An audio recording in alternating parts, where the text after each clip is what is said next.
दिल्ली में संकल्प मोर्चा में बात कहें तो यहां पर बीजेपी की कपिल मिश्रा और तेजिंदर पाल बग्गा ने विपक्ष पर जोरदार तरीके से हमला बोला। तेजिंदर पाल बग्गा ने कट्टरपंथियों पर निशाना साधते हुए कहा कि उनके हाथ में पत्थर है और हमारे हाथ में तिरंगा है। न्यूज वॉच इंडिया की संवाददाता ने कपिल मिश्रा और तेजिंदर पाल बग्गा से खास बातचीत की। इस दौरान उन्होंने क्या कुछ कहा, आप भी सुनिए। संविधान से चलेगा, सरिया से नहीं, इन संदेशों के साथ आज जंतर मंतर की तरफ कूच करेंगे। दो दिग्गज हमारे साथ मौजूद हैं, कपिल मिश्रा जी हैं और बग्गा जी हैं, जो बेबाक तरीके से अपनी बातों को रखते हैं। सबसे पहले कपिल जी, आज तमाम हिंदू हजारों की संख्या में हर तरफ से हम देख रहे हैं कि भगवा में हुआ है, संदेश क्या है? हिंदू एकता का संदेश है। समस्त हिंदू समाज इस्लामिक जिहाद के खिलाफ एक है। दिल्ली की सड़कों से लाखों लाखों लोग, जिसमें बुजुर्ग हैं, बच्चे हैं, महिलाएं हैं, दिव्यांग हैं, रिटायर्ड सैनिक हैं, सब केवल एक संदेश लेके आए हैं जिहादियों को और जिहादियों के सपोर्टरों को। भारत शरीयत से नहीं चलेगा, भारत संविधान से चलेगा। आप अमरावती के परिवार को भी मिले, वहां पर भी और उदयपुर में भी मिले, लेकिन तमाम भावनाओं को अगर देख लिया जाए तो इस समय देश की कुछ भावनाएं चली, उधर से भी प्रतिक्रिया आ रही है। अभी भी कहा जा रहा है कि अगर कुछ ऐसी चीजें हुई तो धमकी दी जा रही है, क्या कहेंगे उस पर? देखिए, आज समझ में आ जाएगा। मुझे लगता नहीं है कि अब कहने की जरूरत है, देख के समझ में आ जाएगा उनको। उदयपुर और अमरावती की घटना पर प्रतिक्रिया क्या होगी बग्गा जी? देखिए, इस देश के अंदर अगर कोई ये सोचता है कि इस्लामिक आतंकवाद से, जिहाद से, धमकी से इस देश के कानून को चुनौती देके वो अपना जी लेगा, तो ऐसा नहीं होगा। केंद्र सरकार ने उन लोगों को, आपने देखा होगा, आतंकवाद विरोधी कानून लगा के जेल में डाला। लेकिन आज का जो कार्यक्रम है, ये हिंदू समाज का कार्यक्रम है, ये उन लोगों का कार्यक्रम है जो देश के संविधान को मानता है। आप देखेंगे यहाँ पे कोई भी व्यक्ति के हाथ में पत्थर नहीं है, पत्थर के हाथ में तिरंगा है, और यही संदेश है। तुम पत्थर लेके मार्च निकालते हो, हम भारत का ध्वज लेके मार्च निकालते हैं। बिल्कुल, ये बात कही जाती है कि सनातन संस्कृति एक समुद्र की तरह है जिसने सभी को अपने अंदर समेटा है। लेकिन वर्तमान हालात देश के कुछ चल रहे हैं कि आरोप प्रत्यारोप का भी दौर जारी है। उधर से भी प्रतिक्रियाएं आ रही है बग्गा जी, उस पर क्या कहेंगे? नहीं, देखो, उधर से जो प्रतिक्रिया आ रही है पत्थर के साथ आ रही है, आगजनी के साथ आ रही है, देश की संपत्ति जलाने के साथ आ रही है, गला काटने की धमकी के साथ आ रही है, 5-5 करोड़ के इनाम के साथ आ रही है। और यहाँ की कोई भी होगी तो भारत माता की जय के साथ आ रही है, जय श्री राम के नारों के साथ आ रही है, भारत के संविधान को बचाने की मांग के साथ आ रही है। तो दोनों की प्रतिक्रिया में बहुत फर्क है, जिसको मिलाया नहीं जा सकता। चलिए, बहुत शुक्रिया हमारे साथ बातचीत के लिए। तो ये दो लोग, कपिल मिश्रा जी और तेजिंदर पाल बग्गा जी, हमारे साथ मौजूद थे।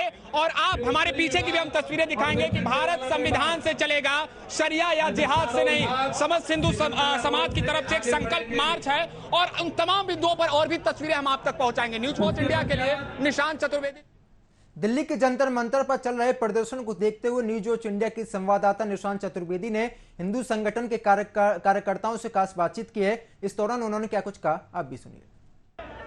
तो देश संविधान से चलेगा, सरिया से नहीं, इन संदेशों को लेकर आज तमाम हिंदू जो है जंतर मंतर की तरफ कूच कर रहे हैं। और आप हमारे ठीक पीछे देख रहे हैं कि हजारों की संख्या में हिंदू जो है आज सड़कों पर मौजूद हैं। तो देश के वर्तमान हालात हैं, उस पर उनकी प्रतिक्रिया है। हम कुछ लोगों से भी बात करने का यहाँ पर प्रयास करेंगे, लेकिन उससे पहले तस्वीरें दिखाएंगे कि देखिए, हजारों की संख्या में आन बान शान तिरंगा, इसके अलावा सनातन संस्कृति की पहचान भगवा ध्वज को लेकर निकल पड़े। कुछ लोग तो यहाँ पर हमारे साथ जुड़े हैं, हम उनसे बात करने का प्रयास करेंगे। भाई साहब, नाम आपका? आशीष पूनिया नाम है जी मेरा। आशीष जी, क्या कुछ संदेश देना चाह रहे हैं? जो पोस्टर आपने लिया है उस पर तो लिखा है कि देश सरिया से नहीं संविधान से चलेगा, और यही बात हकीकत है, लेकिन संदेश क्या है? संदेश यही है कि इसी संदेश को देने के लिए आज लोगों को सड़कों पर आना पड़ रहा है, और ये जरूरी भी है। जिस तरीके से देख रहे हैं आप, सनातन धर्म की संस्कृति को कहीं ना कहीं साधु, कहीं संत और कहीं हिंदुओं का जिस प्रकार शोषण और उनके कत्लेआम हो रहा है, जैसे आपने देखा होगा उदयपुर की घटना, इसने पूरे हमारे सनातन धर्म को उठा दिया। और हमें अपनी आवाज को बुलंद तरीके से उठाना होगा। जब तक ये आवाज इस तरीके से सड़कों पर आकर नहीं उठेगी, तब तक इस बात को ऐसे ही कुचला जाएगा।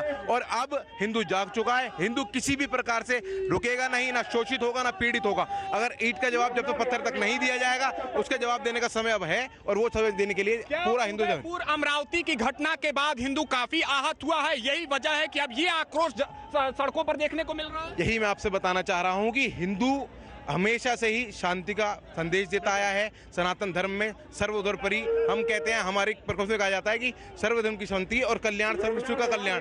लेकिन आप ये देखिए कि अगर किसी ने सोशल मीडिया पे कुछ रखा तो क्या देश में उसका गला काट देंगे? ये शरीयत से नहीं चलेगा, ये संविधान से चलेगा। उस आज मैसेज को देने के लिए सब पूरा हिंदू समाज, पूरी माँ बहनें सड़कों पर है। फ्रीडम ऑफ स्पीच की बातें कही जा रही है, देश में सबको अपनी बात को रखने की आजादी है। मैडम, क्या कुछ संदेश आप देने के लिए निकल पड़ी है सड़कों पर? क्या कुछ मैसेज, क्या कुछ कहना चाहेंगी?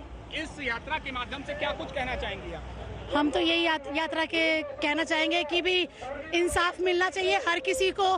कोई अगर महिला अगर आगे बढ़ के अगर अपना घर बार छोड़ के अगर आगे बढ़ रही है तो आप उसको पीछे मत छोड़ो। और इवन तक जो ये अभी आपका हुआ है उदयपुर वाला, उस पे जो भी हुआ है, टिप्पणी हुई है, जो भी हुई है गलत हुआ है। और जो अपना जो ये मुसलमानों की घटना के बाद क्या देश ज्यादा आहत हुआ है, विशेष हिंदू वर्ग? हाँ जी बिल्कुल, बहुत ज्यादा हुआ है, थोड़ा नहीं हुआ। तभी महिलाएं घर से बाहर निकली है। कौन महिलाएं जो घर से बाहर निकलने की छोड़ के? बिल्कुल, हम यही नारा लगाना चाहेंगे, जय श्री राम, जय श्री राम, जय श्री राम। जय श्री राम का नारा यहाँ पर लग रहा है। और देखिए हजारों की संख्या में हर वर्ग के लोग, चाहे